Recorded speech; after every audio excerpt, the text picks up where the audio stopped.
E mais uma vez para louvar e engrandecer o nome do Todo-Poderoso.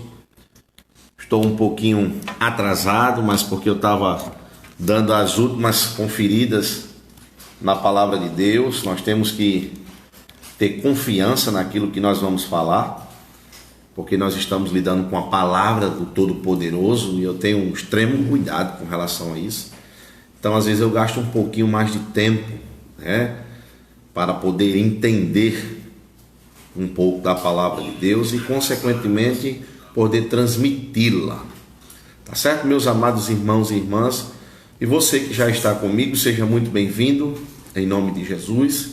Que Deus possa continuar abençoando a tua vida, continuar abençoando a tua família, continuar te abençoando de todas as formas, de todas as maneiras, como Ele bem sabe fazer.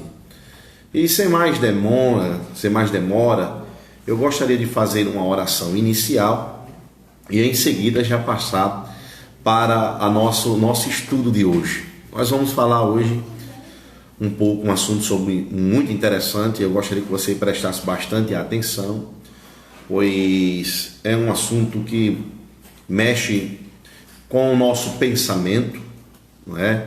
E isso tem sido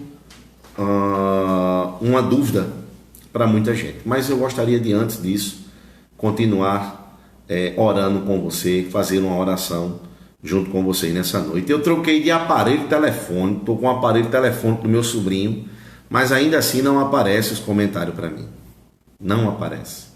Eu não consigo ver o que vocês digitam, eu não consigo ver nada, eu não sei o que é que está acontecendo. Infelizmente, não sei, mas vamos lá, vamos assim mesmo.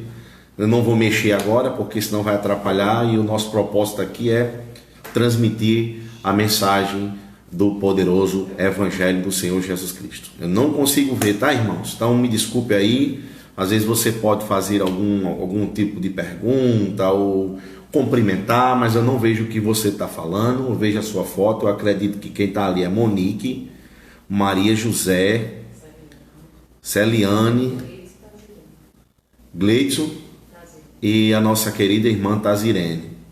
Então eu não consigo ver aí os comentários, tá certo? Eu vou procurar saber direitinho o que é que está acontecendo. Não sei se... Enfim, vamos lá. Então vamos orar? Quero dizer que é um motivo de muita alegria, irmãos, podermos nos reunir, ainda que seja à distância, mas eu entro em contato com alguns irmãos, procuro saber como é que estão, como é que vai as coisas, como é que vai a vida diante desse quadro que é o que só tem alterado. Mas eu louvo a Deus porque eu sei que o meu Deus, o Senhor de toda a graça, tem cuidado de cada um de vocês, tem cuidado de nós de forma especial, de forma gloriosa, como Ele sempre faz no meio do seu povo. Então fico muito feliz e quero mais uma vez dizer a você que eu estou aqui, tá certo? Para lhe dar o suporte, para lhe dar o apoio necessário diante daquilo que você estiver precisando. Se estiver ao meu alcance, eu o farei sem nenhum problema, e se não estiver ao meu alcance, eu orarei para que Deus possa assim fazer segundo o beneplácito da sua vontade. Tá bom, meus irmãos e irmãs? Conte comigo, eu estou aqui a hora que você precisar. Desde já vocês contam com a minha oração. Tenho orado aí pelas meninas de Pipa, pela vida da irmã Neném. Tenho orado aí pela nossa irmã Maria José, por sua família.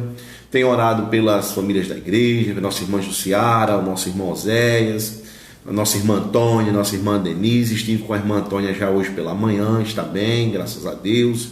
Está tudo bem para o lado de lá. Tenho orado pelo nosso irmão Pedro.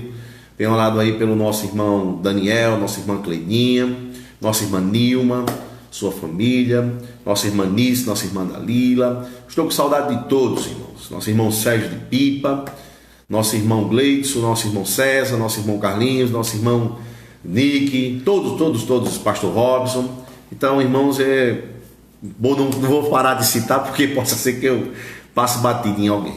Vamos orar? Convida aí as pessoas que estão do seu lado nesse momento, como eu convido a minha família agora neste momento, para podermos orar, podermos entrar num momento de oração ao nosso Deus. Amém? Vamos orar em nome de Jesus. Senhor Deus e Pai, nesse momento nós queremos nos colocar diante da Tua gloriosa, majestosa presença, para podermos em Teu nome, ó Senhor, nos alegrarmos nessa noite, ouvirmos a Tua voz, ouvimos aquilo que o Senhor tem para falar para nós nesta noite, vindo da tua poderosa palavra, pois não aceitamos uma outra coisa aqui nesta noite, se não for a tua palavra, Deus. Nós só queremos ouvir a tua voz, queremos ouvir a tua palavra nesta noite. Te peço graça, te peço a unção, ó Deus, a iluminação que se faz necessário no cumprimento, ó Deus, na compreensão, melhor dizendo, da tua palavra. Que o Senhor possa nos achar nesta noite, ó Pai, por meio dela, e nos fazer acharmos também a nós mesmos. E, ó Deus, adiante da tua palavra, podermos, ó Deus, ser moldados e transformados para a glória do Cristo do Senhor.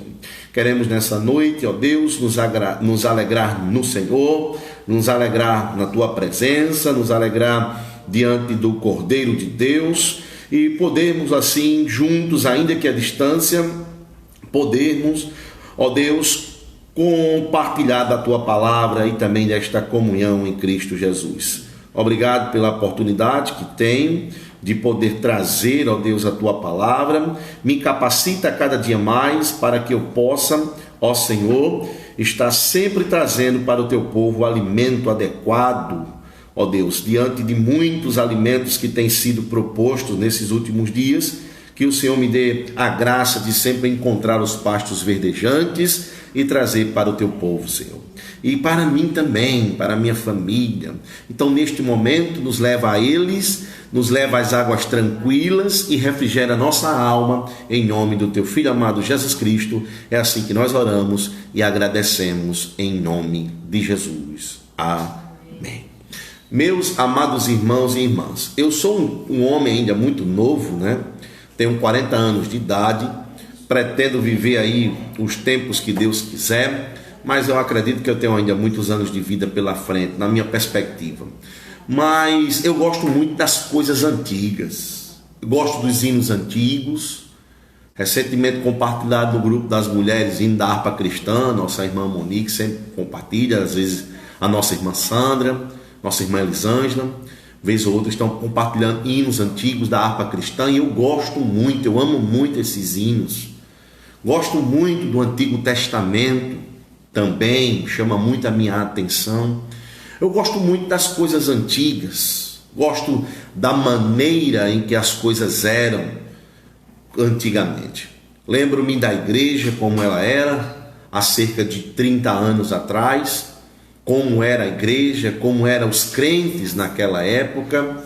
Lembro também de 20 anos atrás, como funcionava, que já era bastante diferente, já era bastante mais moderno do que os anos passados, mas eu lembro bastante como eram essas questões. E eu gostaria de fazer algumas comparações, certo? Com relação à conversão, pois é sobre isso que nós iremos falar nesta noite, tá certo? Eu não vou falar do processo que nos leva à conversão, tá? Mas eu vou falar do assunto de uma forma muito simples, de uma forma muito sem ser teológica. Nós vamos falar de uma maneira que nos faça entender o propósito pelo qual nós estamos trazendo esse assunto aqui nesta noite. Conversão, certo? Se converter. Então, para esta ocasião, nós encontramos aqui um texto que não vai falar necessariamente da conversão, tá? Mas vai nos falar de um processo do amor de Deus que nos levou à conversão. E esse texto se encontra na carta de Paulo aos Romanos, no capítulo de número 5, versículo de número 8. Eu gostaria que você acompanhasse aí na sua Bíblia. Tem algumas pessoas que gostam sempre de marcar, como a nossa irmã Nilma, me mostrou sua Bíblia um dia desse, muitos comentários assim ao lado, algumas palavras que nós falamos, até frases, ela coloca ali do lado para que ela possa ter uma ideia daquilo que está sendo falado e também comparar, né, como um verdadeiro bereano de Atos dos Apóstolos, onde Paulo pregava na cidade de Bereia e os bereanos comparavam a palavra de Deus para saber o que o Paulo estava falando era de fato de Deus, tá? Então é importante também você abrir a sua Bíblia e poder verificar isso. Apesar que nós não vamos fazer uma exposição do texto em si, nós vamos falar um tema, tá certo? Existe uma diferença entre a temática e a expositiva, né? No caso da pregação, e no caso da exposição aqui do estudo, no caso, eu vou falar sobre algo mais temático, e o tema é conversão, certo? Não vou fazer exposição de Romanos capítulo 5, e sim apenas usá-lo como base para introduzir o assunto que eu gostaria de tratar com vocês nessa noite. Simples, mas eu acredito que profundo e muito esclarecedor. Então, Romanos capítulo 5, versículo de número 8, nos diz assim: mas Deus demonstra seu amor, é só essa frase que eu gostaria de pegar, né? Seu amor por nós. Cristo morreu em nosso favor quando ainda éramos pecadores. O amor de Deus, ele é mostrado, certo? Ele é provado, é demonstrado quando Cristo morreu por nós quando ainda éramos pecadores. Tá? Não vou fazer exposição disso aqui, mas o que eu queria era com relação a essa compreensão do amor de Deus. Muitos compreendem o amor de Deus à luz da pós-modernidade. À luz da pós-modernidade. O amor pós-moderno, o amor que nós entendemos hoje, o amor hollywoodiano, o amor que se vê nas novelas de algumas emissoras, também de séries e muitas outras coisas, ele não pode jamais ser comparado com o amor de Deus. Só que o que é que acontece? Muita gente interpreta o amor de Deus com essa linguagem de hoje. E à luz da interpretação que eles fazem do amor de Deus, à luz da linguagem de hoje, eu não estou me referindo à Bíblia, mas da linguagem pós-moderna, contemporânea, é que habilita muitas pessoas a viverem da maneira em que querem viverem e utilizarem-se do amor de Deus mal compreendido e interpretado, mal interpretado, para poder assim associar ao seu modo errado de viver. E dizem: Deus é amor. E eu me lembro bem que a conversão do cristão, ou melhor dizendo, o cristão passado para o cristão do presente, existe muita diferença. Muita, mas muita diferença. O que era a conversão do passado? A pessoa escutava uma boa mensagem, falava sobre pecado, sobre a necessidade de Deus, como pregava o grande Billy Graham, e muitos outros pastores da época, que pregavam a mensagem de conversão, uma mensagem mais evangelística. Não era só uma mensagem evangelística, mas uma mensagem que levava o ser humano ao arrependimento. E uma vez que a mensagem ela era compreendida, à la Billy Graham, este homem ou esta mulher era conduzida a uma igreja. E na igreja, este homem ou esta mulher, melhor dizendo, o cristão em si, ele passava por um processo. E em seguida era batizado. E no batismo, o pastor que batizava as pessoas naquela época, ele dizia: eu estou batizando você em nome do Pai, do Filho, em nome do Pai, do Filho e do Espírito Santo, para a remissão dos vossos pecados. E essa pessoa, após o batismo, ele começava um processo ele começava um processo de mudança. Ele tinha que sair daquele nível social que ele habitava, dos amigos, que na sexta-feira ia para o bar, que no domingo ia para o pagode, que mudava todo aquele processo, sabe? Ele saía de uma sociedade promíscua, de uma sociedade pecaminosa, e ele começava um processo de reabilitação. Ele tinha que perder para poder ganhar. E este homem, junto com a sua família, começava um processo de transformação. Ele mudava suas roupas, sua esposa mudava suas roupas, sua filha ia namorar com um rapaz da igreja, o seu filho com a menina da igreja. Sua mente mudava, o seu point agora já não era mais o bar da esquina, e sim a igreja, as reuniões que participava da igreja, os cultos de oração, de doutrina para aprendizado e crescimento. Era assim. as conversões de antigamente. Tinha todo esse processo litúrgico, tinha todo esse processo assim, sabe, de transformação. Começava um processo de desintoxicação mundana da mente, do comportamento, das vestes, desta pessoa que se propunha isso, da pessoa que entendeu a mensagem, recebeu o Senhor Jesus Cristo em sua vida, procurou uma igreja e ali congregou. Ali tinha todo esse processo. Todo esse processo. Nós víamos isso antigamente. Mas hoje, diante de um evangelho que é conhecido como evangelho de serviço, que o mercado gospel descobriu um nicho a ser conquistado, que é o cristão consumidor. Esse faz parte ele é logo conduzido a uma das megas igrejas que existe por aí, onde não se prega sobre pecado, que é para não constranger, onde não se prega sobre a questão de santidade, que é para não perder, onde que não se prega a questão da imoralidade, nem se pode pregar, sabe, uma mensagem mais forte, que é para que as pessoas não se firam. Que essas megas igrejas costumam não falar sobre pecado, que é para não constranger. E essas pessoas estão nesse mercado. Um cristão consumista, que gosta, sabe, das coisas que quer, não do que precisa. E esse cristão hoje quer cada vez mais ser menos sectário, menos minoria, menos incomodado. Mas ele quer uma religião mais personalizada, um culto que o atraia, sabe, que o satisfaça, um culto coach, né? Que é o que tem hoje os pregadores coach, os coaches, um culto coach, um culto, sabe, cheio de idealismo, cheio de um culto que fala mais de ajuda, ou de, melhor dizer, de autoajuda, e fala cada vez menos de pecado.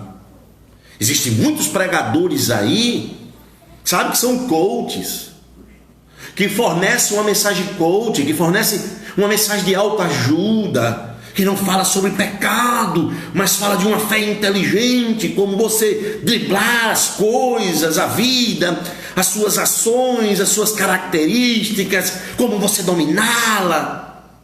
Está entendendo? Uma ajuda, uma autoajuda, em vez de falar da ajuda que vem do alto, não fala sobre pecado. E aí o que é que acontece com esses crentes de hoje? Eles ficam assustados quando ele entra numa igreja que está se falando sobre o Deus que odeia pecado. Quando se fala sobre a responsabilidade do pecador. Quando se fala da importância de nos mantermos santos e íntegros. Essas mensagens assustam. Por quê? Porque eles conheceram e eles conhecem, por isso que Paulo Júnior, em uma das suas mensagens, falou que nós somos uma das piores gerações de crentes.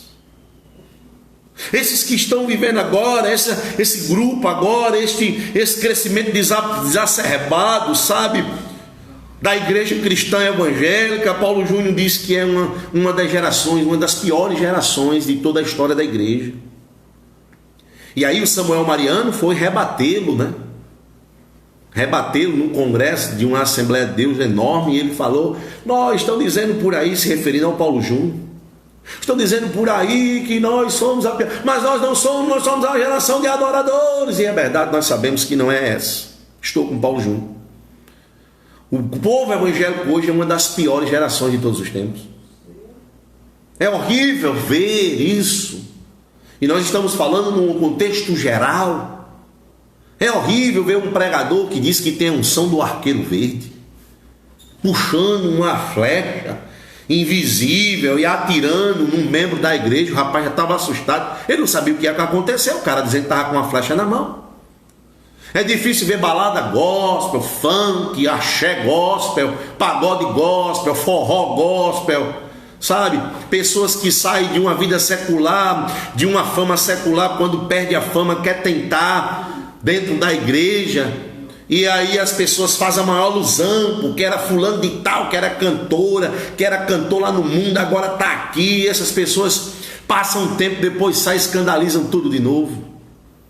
E as pessoas cada vez mais seguidores, porque parece-me que as pessoas não estão entendendo, não estão conseguindo ver o que é imundícia, o que é santidade.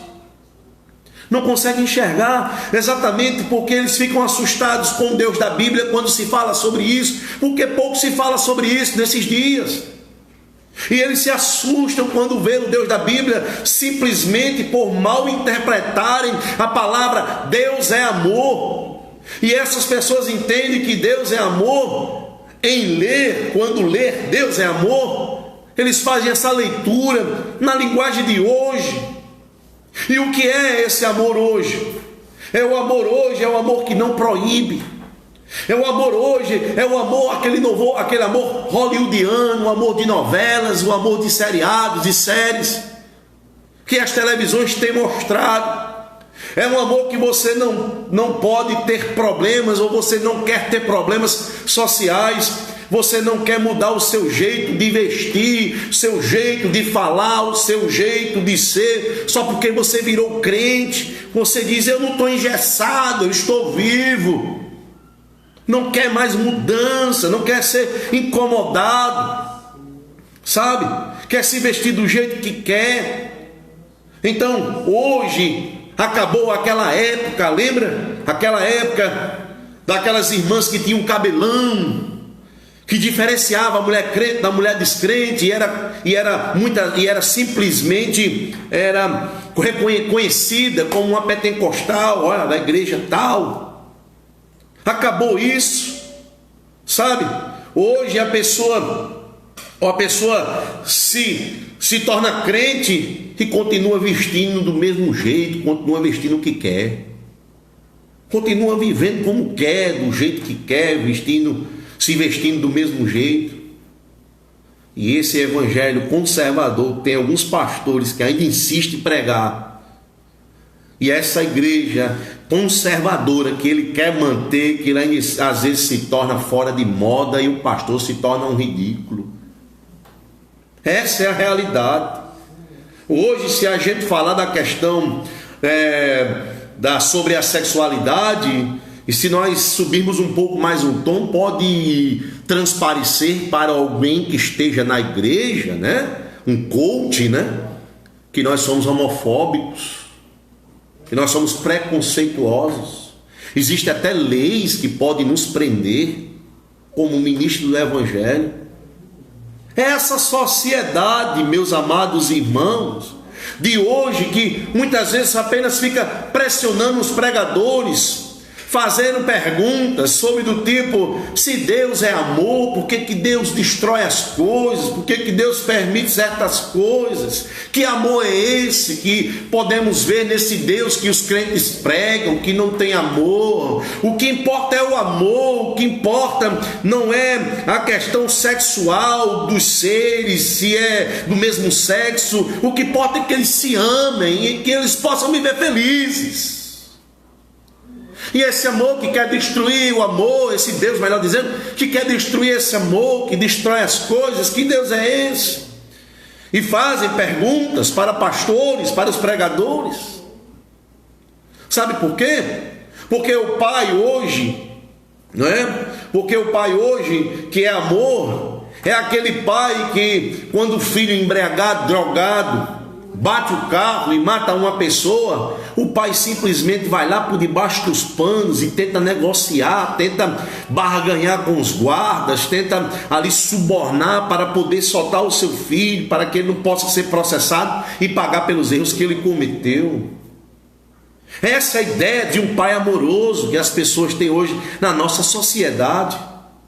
É a ideia que nós temos de amor hoje, é esse amor de uma ideia completamente distorcida do que verdadeiramente é o amor. Então, antes de você e eu questionarmos a forma de Deus amar, ou o que Deus faz por amor, nós devemos nos perguntar e procurar a verdadeira informação do que realmente é o amor. Será que o amor é isso que nós, na nossa geração pós-moderna, estamos entendendo como amor? Será que Deus é esse Pai? Será? E eu tenho aqui que lembrar-nos de duas coisas que estão na Bíblia. A primeira delas, que Jesus Cristo é o Cordeiro de Deus que tira o pecado do mundo, sem sombra de dúvida. Mas esse Cordeiro também se ira. Apocalipse capítulo 6 fala da ira do Cordeiro. Traz também a mesma verdade sobre esta pessoa, chamada por João, no capítulo 1, versículo 29, João Batista diz: eis o Cordeiro de Deus que tira o pecado do mundo. E chamado por João, o apóstolo, em Apocalipse, dizendo que é o Senhor que se ira. Deus também se ira. E é isso que as pessoas não conseguem compreender por causa do amor hollywoodiano, do amor pós-moderno, de um amor deste pai configurado numa figura paterna terrena, pecadora como nós. E é justamente essa a ideia que muitos cristãos de hoje em dia têm de Deus, em pronunciarem Deus é amor, que Deus nos ama, como tem até alguns cânticos que falam sobre isso, nos deixando bastante confortáveis na ideia de que Deus é amor e de que eu sou ovelha do seu pastoreio, de que Ele me ama. Então essa configuração, essa transliteração do amor divino, comparado e equiparado a um amor de um pai terreno, é que está permeando a mente de muitos cristãos. É que tem dado ênfase, base, consolo e conforto para muitos. Por isso que eu volto a dizer, se você se converteu de 20 anos para cá, provavelmente nós que nos convertemos nessa data fomos influenciados por muitos falsos evangelhos. Fomos influenciados por algo mais romântico, por algo mais hollywoodiano, sagrado da Bíblia, por algo mais light, por algo mais assim, que você pode, você faça, porque o cair do homem, o levantar é de Deus. Lógico, existem duas verdades bíblicas que falam sobre isso, mas em contexto completamente diferente, desrelacionado ao amor de Deus, não estão relacionados a isso. E o amor de Deus não é esse amor que nós conhecemos na pós-modernidade. Então nós muitas vezes fomos influenciados por a teologia da prosperidade, pela teologia da batalha espiritual, pela teologia do amor romântico, pela teologia de que nós não somos as meninas dos olhos de Deus, somos uma carta, um poema de Deus, somos o povo de propriedade exclusiva dele, somos influenciados pela teologia do Salmo 23, pela teologia do Salmo 91, nós nos sentimos assim super crentes, sabe? Crentes que temos uma graça bastante especial, diferenciada, temos um tratamento VIP, mesmo diante dos erros que nós cometemos, mas Deus por nos amar, Deus por ter nos escolhido, Deus por ter nos separado, Ele nos dá um tratamento VIP e Ele alivia a sua mão quando era para pesar sobre nós, porque nós somos ovelha do seu pastoreio, somos povo da sua propriedade, e essa ideia que nós fazemos de Deus vai nos deixando bastante confortáveis, e a conversão hoje não transforma a vida das pessoas, nós não conseguimos ver transformações, hoje nós não conseguimos identificar mais a mulher crente, a mulher descrente, não mais pelas roupas, nós não conseguimos mais identificar nada disso, a igreja está aí, sabe, com uma performance diferente, a igreja está sendo cada vez mais caracterizada para poder atrair mais pessoas, os pregadores estão estão sendo impulsionados a tentar explicar essa ideia deste amor de uma forma mais convincente. Aí os pastores estão sempre aí nessa grande tarefa de poder não perder o rebanho, sabe? E como diz John Stott, nós temos que divertir bodes em vez de alimentar ovelhas, para podermos manter aquele clima entre pastor e ovelha, aquele clima de igreja, aquela alegria, aquela euforia, um culto mais personalizado. Nós temos que fazer uma alta performance, nós temos que deixar de ser ministros do evangelho para nos tornarmos animadores de palco. É isso que as pessoas estão procurando hoje nas igrejas, nesse evangelho comercializado, um cristão totalmente consumista, que só quer o que quer, que não quer o que lhe é oferecido. E isto muitas vezes por causa desta grande diferença de cristãos que se converteram há 30, 40 anos atrás para os que se convertem hoje. Essa é uma grande realidade, e não conseguem ver Deus como Deus que se ira, e sim como Deus Cordeiro Santo que tira o pecado do mundo. Esta é a ideia. Deus está mais interessado, preste bem atenção, Deus está mais interessado em salvar você do que uma mãe de tirar um filho de uma casa pegando fogo. Deus está mais interessado em salvar você do que uma mãe de ir lá tirar o seu filho de uma casa em chamas. Essa é uma realidade, mas Deus não é um pai pós-moderno que vai tirar você da cadeia depois de tudo que você fez. Não é assim que Deus é. Não é este personagem criado na mente de muitas pessoas que mal interpretam o amor de Deus, ou Deus é amor. Ele vai deixar você lá, pagando pelos seus pecados, embora debaixo de suas asas, embora fazendo parte de sua família, embora fazendo parte agora da própria vida de Deus. Mas Deus não é esse pai, não. Deus não mima filhos. Deus não vai estar passando mão na cabeça de A, de B e de C porque errou, não.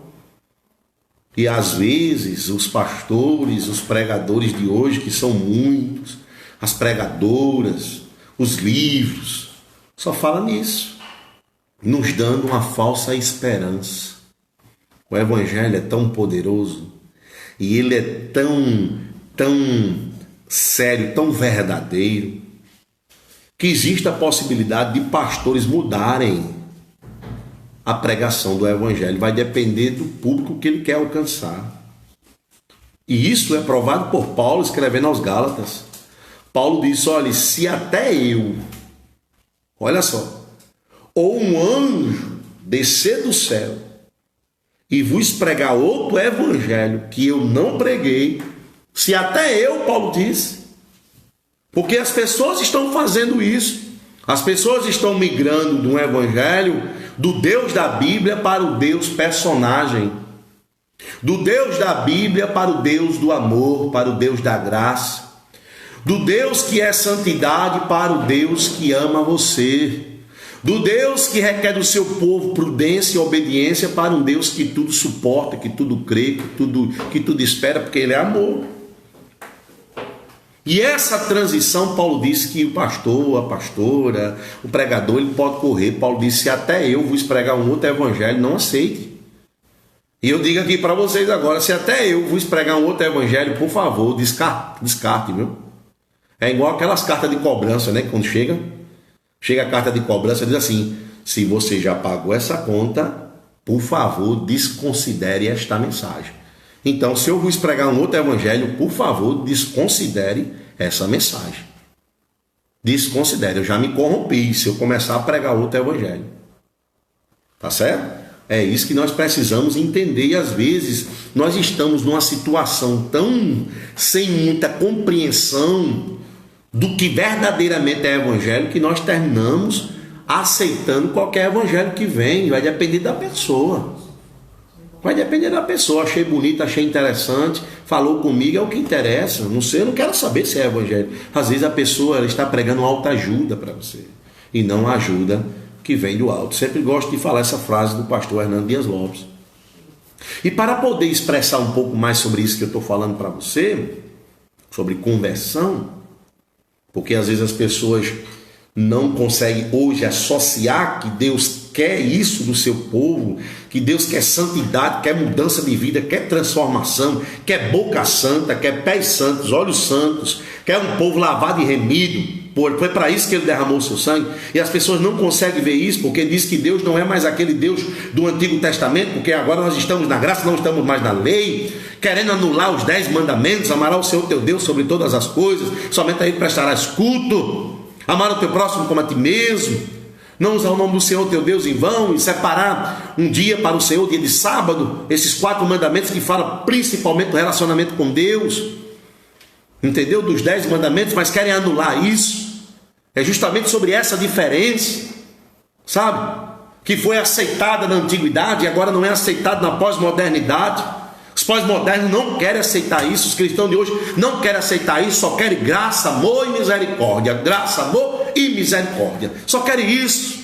Estão buscando ajuda, estão buscando autoajuda, não estão buscando ajuda que vem do alto. Não conhece Bíblia, não conhece palavra, sabe? Fica se alimentando do que derem. Vai depender da pessoa, se eu gostar dela, enfim.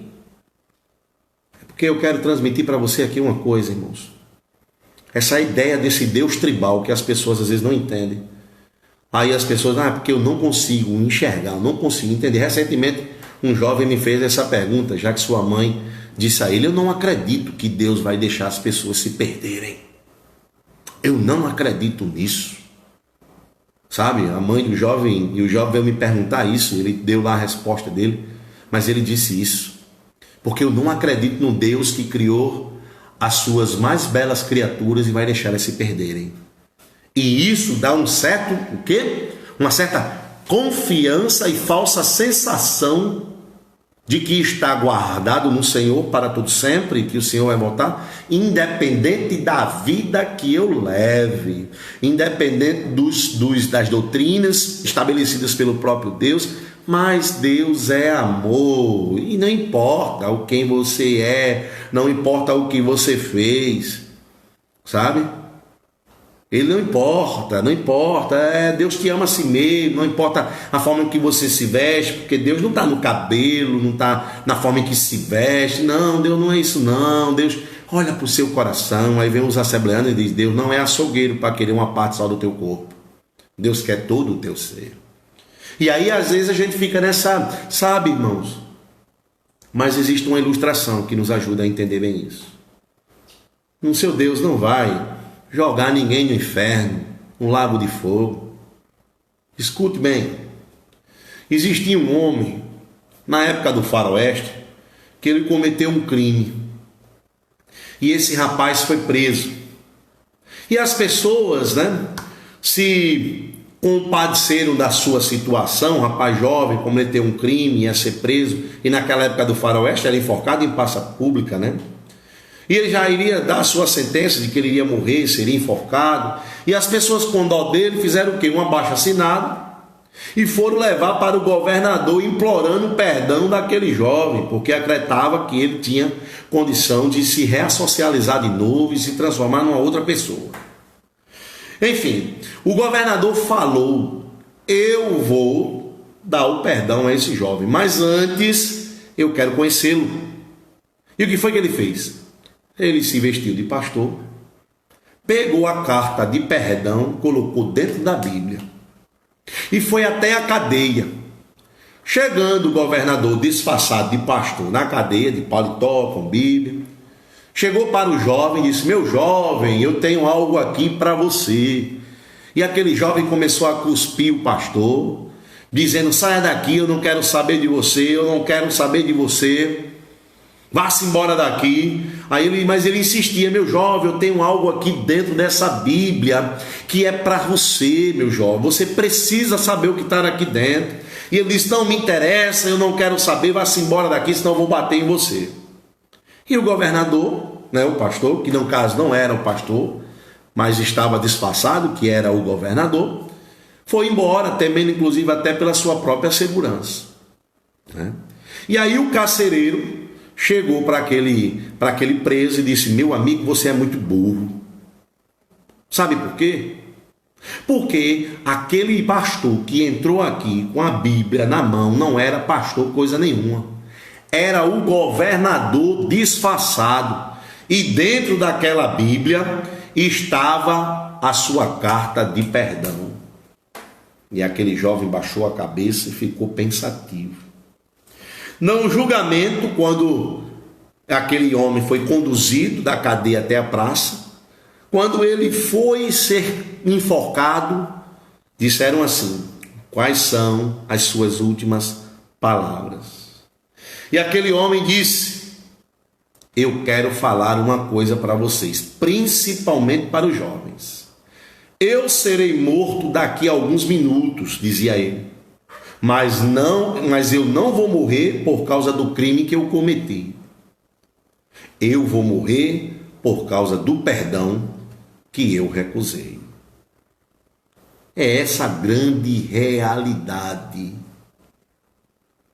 Essa é a grande realidade. Ninguém vai para o inferno, para o lago de fogo, por causa dos pecados que cometeu. As pessoas vão para o lago de fogo, para o inferno, por causa da graça que estão recusando. Essa é a grande realidade. E por que recusam essa graça? Porque acreditam que não é para elas, porque já estão debaixo do amor de Deus. E as suas vidas não mudam, não são transformadas. Seu pensamento não muda. É crente, mas não muda. É crente, mas não é besta. Continua brigando, continua arrumando discussão. É crente, mas não dá o braço a torcer. É crente, mas isso. É crente, não é isso. Porque Deus me ama. Deus sabe que eu sou assim. Eu sou essa pessoa.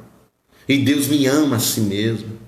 Eu já te falei de uma frase aqui na quinta-feira passada, certo? Do Augusto Curri, no livro Deus está no controle. Deus te recebe como você está, mas Ele se recusa a ficar com você como você é, porque o propósito de Deus é transformar você e em você o caráter de Cristo. Então nós precisamos entender que Deus nos amou e provou esse amor para nós, para conosco, quando Cristo morreu, quando ainda éramos pecadores. O amor de Deus é a prova de que houve um sacrifício. Alguém teve que morrer. Por isso que tem um grande pensador que fala uma frase muito interessante. Ele diz que a graça é de graça, mas ela custou caro. Ela custou caro. E ninguém vai para o lago de fogo por causa do pecado que está cometendo, mas vai por causa da graça que está recusando. Porque acredita e interpreta muito mal que a graça de Deus lhe é suficiente quando a sua vida não muda, quando a sua vida não é transformada, quando sua vida continua a mesma. Então lembre-se disso. Lembre-se disso. Sabe? Porque qualquer ensino que você sobre salvação que não transforme a vida, este ensino não é um ensino bíblico. Porque o ensino sobre salvação, ele tem que mostrar que Deus ama, mas ele tem que mostrar que Deus também se ira. Se ele não mostrar isso, ele não é um estudo bíblico, ele não é um ensino bíblico, não é uma doutrina bíblica. A graça é de graça, mas ela custou caro, ela não é barata.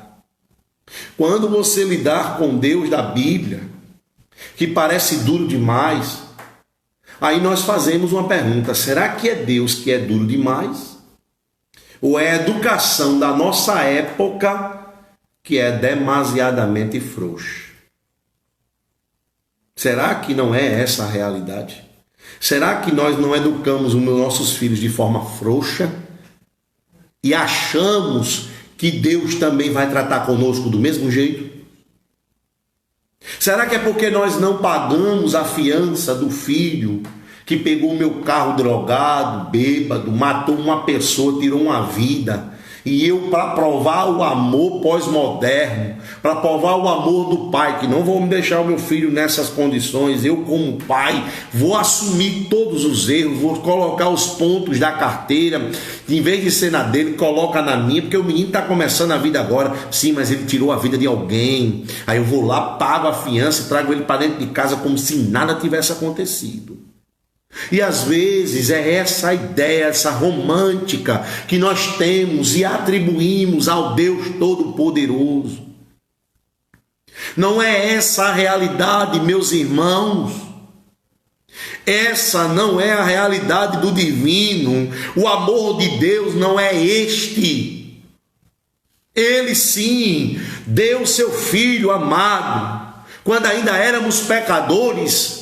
Mas alguém morreu pelos meus pecados, e eu continuar pecando, achando que o amor apenas, e não a morte de quem deu a sua vida por mim, não é importante, mas o amor que cobriu a multidão de pecados, que transbordou sobre mim, este amor, ele deve ser valorizado e entendido como sacrificial, e eu, para honrar aquele que morreu como alvo do amor, para este aqui que vos fala, e para você que me ouve, nós temos que viver uma vida que possa fazer valer a pena o sacrifício dele, nos convertermos verdadeiramente e mudarmos de vida, não nos aceitarmos ou nos assimilarmos como um mundo que nós não somos mais, querer fazer dos nossos cultos algo mais personalizado e achar que a mensagem que o pastor prega é dura. Por quê? Porque não conhece o Deus da Bíblia. Não conhece este amor que está sobre mim, sobre você, mas que Deus que ama é o Deus que disciplina, é o Deus que diz assim: meu filho, eu te amo e te separei, eu te escolhi, mas não apenas para você ser igual a eles, mas para você ser diferente deles. E isso requer mudança. Senão eu tinha escolhido todo mundo. Isso requer mudança da nossa vida. Mas nós temos essa ideia, sabe, amorosa, de conto de fadas, de que tudo vai terminar em pizza, de que tudo vai terminar bem. Os cânticos hereges que nós ouvimos, que diminui a pessoa de Deus, que nos deixa confortáveis. Sabe, os livros de autoajuda que acaba com a nossa responsabilidade diante de Deus, pregadores irresponsáveis que querem fazer fama, que querem ser as pessoas assim que ajudam, que história. Nenhum pregador, nenhum homem é capaz de mudar a vida do outro. Agora o que ele prega se muda a sua vida, ou para o bem ou para o mal, ou para o céu ou para o inferno. O resultado é sempre o céu e o inferno que tem. Deus não está mandando ninguém para o inferno, mas as pessoas que estão recusando a graça que Ele tem para dar. A verdadeira graça, que é seguida da santificação. Graça, santificação, glorificação e gozo eterno. Esta é a sequência bíblica e não tem outra. Graça alcançou, santificação tua parte diante daquele que morreu por você, o teu sacrifício, certo? Aí vem a glorificação, capítulo 15 de 1 Coríntios, e depois o gozo eterno. Existe isso, uma coisa emenda a outra, que vai desaguar na outra para que você possa fluir. Essa é a realidade, não existe céu sem isso. Não existe céu sem igreja, irmãos. A igreja é uma instituição divina. Não existe céu sem comunhão, seguir a paz e a comunhão, sem a qual ninguém, a santificação, melhor dizendo, sem a qual ninguém verá a Deus. Seguir a paz com todos, isso é comunhão. Nós precisamos entender essas coisas para nós não ficarmos engalhados num falso amor, num amor pós-moderno, porque nós queremos recusar o amor medieval, o amor do Antigo Testamento, ao qual Deus diz: anda tu na minha presença e ser perfeito e eu te abençoarei. O amor pós-moderno é: não ande na minha presença nem nada, só clama a mim, responder-te-ei e anunciar-te-ei. Não faça nada a mim, só clame, só me olhe, eu vou com você. Desde quando isso é amor? Desde quando? E para nós hoje é interessante sabermos uma coisa. Muito interessante sabermos uma coisa. Nós não vamos ser condenados por causa do crime, do pecado que nós cometemos. Mas nós vamos ser condenados se recusarmos a graça santificadora que culminará na glorificação para a entrada nos portais eternos. E eu quero dizer uma coisa para mim e para você hoje: é necessário reevangelizar muitos crentes que vivem num falso amor e numa falsa graça, achando que a graça foi de graça, mas que ela foi barata. A graça foi de graça, mas não foi barata. Alguém teve que morrer, alguém teve que pagar um preço. E nós ficamos apenas no amor e esquecemos da sepultura. Ficamos apenas no amor e esquecemos da cruz. Ficamos apenas no amor e esquecemos na paixão, na via sacra, no sábado de aleluia e no domingo da ressurreição. Esquecemos de tudo isso e apenas nos apegamos ao amor. E tem pessoas que vivem um evangelho que você olha para aquela pessoa, você vê aquela pessoa e no seu exterior você não consegue identificar nela, como os crentes do passado, que ela é uma serva, que ele é um servo de Deus. Você não consegue ver. Daqui a pouco aquela pessoa pega o microfone e começa a falar e começa a pregar e você diz: essa pessoa é crente? Menino, eu nem sabia. Porque hoje nós somos o 007 de Cristo. Somos agentes secretos de Cristo, temos que ficar em secreto, ninguém precisa saber, porque eu não quero ser incomodado pela sociedade, eu não quero ser incomodado por mensagens que falam de pecado, eu não quero, eu me tornei um crente consumista, sabe? E eu quero os materiais e os produtos que me oferecem, que me chamem a atenção. Eu quero as melhores promoções. E você vai encontrar essas melhores promoções em igrejas gigantescas, que batiza cantores, sabe, de forró, que não transformam sua vida, mas são batizados para ganhar fama. Essa é a grande realidade. Mas eu louvo a Deus pelas pequenas igrejas. Como tem até um cântico que diz que as pequenas igrejas dos bancos de madeiras são as igrejas que pregam o evangelho. É isso que nós estamos aqui, irmãos, para dizer a vocês. E se vocês, porventura, identificarem na sua vida que ainda falta algo mais assim, mais conversão mesmo, a mão da graça de Deus está estendida para você nessa noite. Mas um dia ela vai se recolher, porque a mão da graça estendida, a mão da graça que se recolhe. E o Cordeiro de Deus que tira o pecado do mundo, é o Cordeiro de Deus que vem julgar o pecado do mundo. É o mesmo. Então aproveite a mão da graça e se avalie nesta noite. E veja se você não está assegurado no falso amor. Veja se a sua vida verdadeiramente está à luz do genuíno Evangelho de Cristo Jesus, o nosso Senhor, o Deus que conserta homens.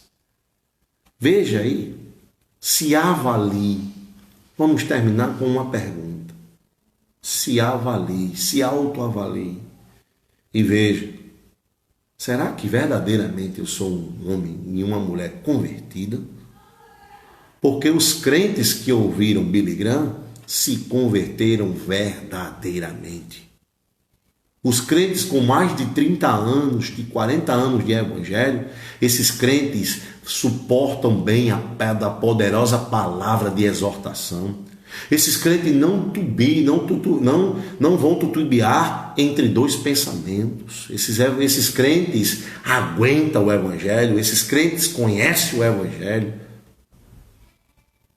Mas nós vivemos um período de fantasia no Evangelho, um período de alegorismo, pegar a palavra de Deus e usar ela para campanhas, usar ela para as coisas, usar ela para isso, sabe? Alegorizamos a palavra de Deus, pegamos coisas da palavra de Deus e tentamos reformular a palavra de Deus, trazendo para o nosso contemporâneo, sabe? Fazendo uma completa heresia daquilo que a palavra de Deus não nos diz. E muitos passaram por esse processo. O G12 influenciou a muitos, sabe? Em reuniões de oração que as pessoas tinham que se ungir, não era? Colocava óleo na mão das pessoas e as pessoas tinham que se ungir, ungiam até as partes íntimas, não é? Em oração apagavam-se as luzes, ungiam as partes íntimas, principalmente dos solteiros. Isso era G12, reunia as pessoas para lavar o pé das pessoas. Uma heresia no meio da igreja, que nós infelizmente fomos contagiados por elas. Isso são alegorias fora do texto, um texto fora do seu contexto, torna-se um pretexto para uma heresia. E é isso que as pessoas fizeram durante muito tempo. E talvez você tenha sido influenciado por essas tendências que você vem lutando aí ao longo dos 20 anos, 25 anos para trás. E se você é essa pessoa, você tem que se avaliar nesta noite. Porque eu faço essa avaliação. E eu fico aqui pedindo a Deus, Senhor, não me deixe se confiar num amor romântico. Não me deixe se confiar em algo que não é verdadeiramente o Senhor. Então é isso aqui que eu gostaria de falar para vocês. E poder dizer para você que não é o pecado que você comete que vai te condenar. Mas é a graça que Deus te dá que você recusa. Porque você acha que olhando para você não precisa mais de nada. Ou que o amor dele é o suficiente. Que você não tem mais responsabilidade nenhuma diante de Deus. E se você tem essa responsabilidade e sabe disso, então ore comigo nesta noite. Curva a sua cabeça e feche os seus olhos. Senhor Deus e Pai, nós temos uma aliança bilateral, onde nós temos tanta responsabilidade como o Senhor também tem. O Senhor não vai fazer aquilo que nós devemos fazer. O Senhor não vai fazer aquilo que é de nossa responsabilidade. Não nos deixa ser como este jovem, ó Deus, que recusa a poderosa palavra. Porque no caso dele era uma carta de perdão que estava dentro da Bíblia. E no nosso caso é o nosso perdão e a nossa salvação e a graça restauradora, santificadora, que culminará na glorificação e no gozo eterno que está dentro da Bíblia, Senhor. Não nos deixa recusar a Bíblia nem a Tua palavra por causa da nossa verdade ou do Evangelho que nós recebemos há 25, 20 anos atrás. Da forma errada que muitas vezes muitos se converteram, Senhor. Que se converteram mais por uma euforia, por um Deus é amor, por um Deus é graça. Que continuaram se vestindo do mesmo jeito, que continuaram o casamento do mesmo jeito, que continuaram vivendo do mesmo jeito, pensando do mesmo jeito, falando do mesmo jeito e nunca mudaram. E sempre tiveram aquela sensação de que a tua graça é suficiente, o teu amor ele é eterno e não importa o que você fez, não importa quem você é, não importa o que você aprontou, não importa o que você vem aprontando, não importa, você é a menina dos olhos de Deus. Essas mensagens são muito massageadoras, massageiam o nosso ego, mas ela não é o Evangelho, Deus. Coloca diante de nós sempre pessoas que são comprometidas com o teu Evangelho, porque nós precisamos do Evangelho, porque Paulo disse, eu combati o bom combate, completei a minha carreira e eu guardei a minha fé. fé. A fé, quando a fé vem assim com um artigo definido, é o evangelho, é a fé na tua palavra, não é a fé no sentido de confiança. Isso Paulo confiava em muito, mas o que Paulo guardou foi o evangelho. Só por meio do verdadeiro e genuíno evangelho é que nós vamos encher as nossas lamparinas, é que nós vamos, ó Deus, nos preparar para o noivo, nos preparar para as bodas. Só o evangelho é quem nos faz diferente dos demais. Só o evangelho é que não nos deixa, ó Deus, esquecer do azeite, mas ele nos leva a encher as nossas botijas com o azeite para podermos nos preparar para o grande dia, Senhor.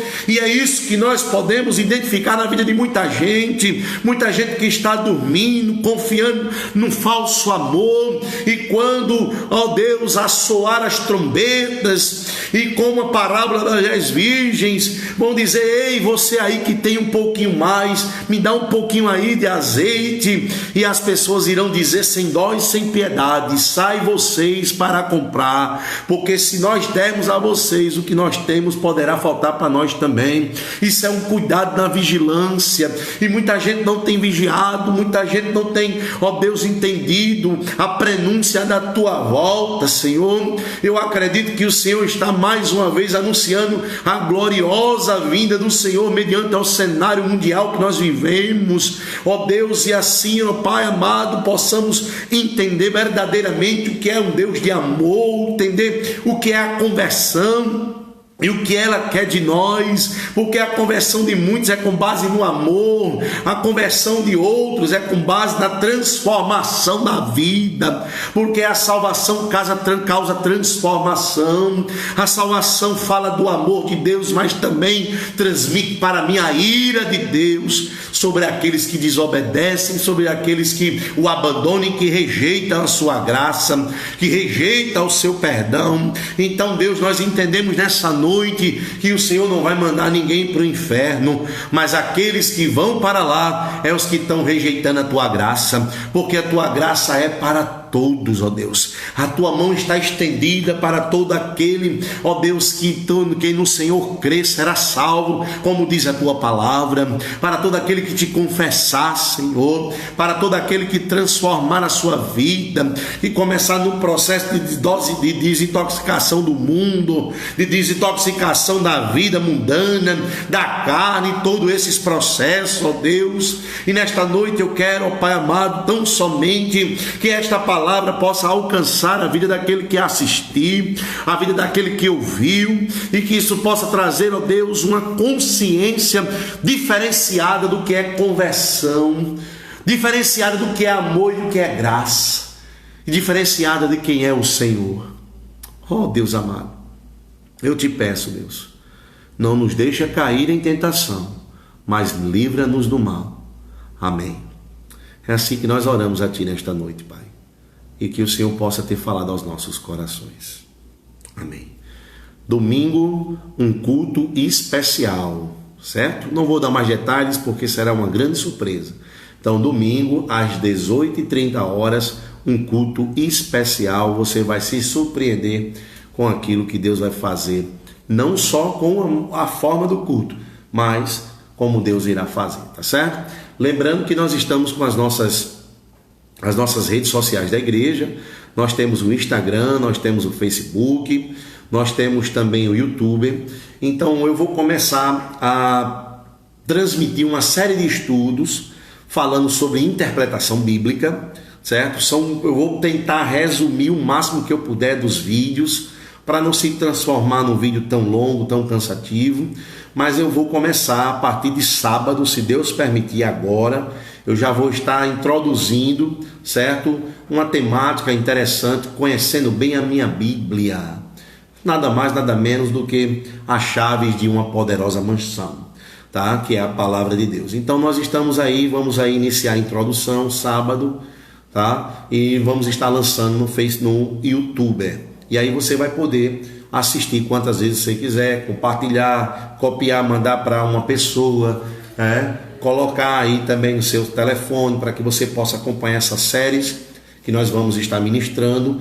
E se Deus permitir, vamos sempre estar ministrando uma série diferente Desta feita, vamos falar sobre conhecendo bem a minha Bíblia. Se você tem esse interesse, assim que eu fizer o vídeo e mandar lá para a nossa conta do YouTube da igreja, eu vou estar anunciando aí nos grupos para que você possa assistir, tá certo? Dê lá o seu like, é importante, e divulgue, né?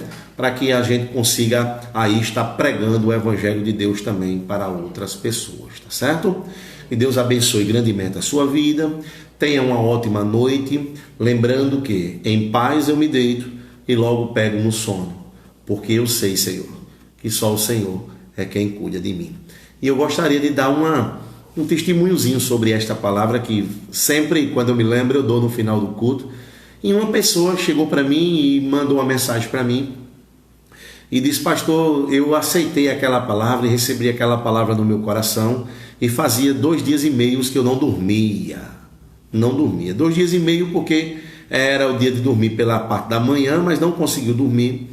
E 2 dias e meio porque quando recebeu essa palavra, a pessoa disse que creu e realmente dormiu em paz e dormiu a noite toda.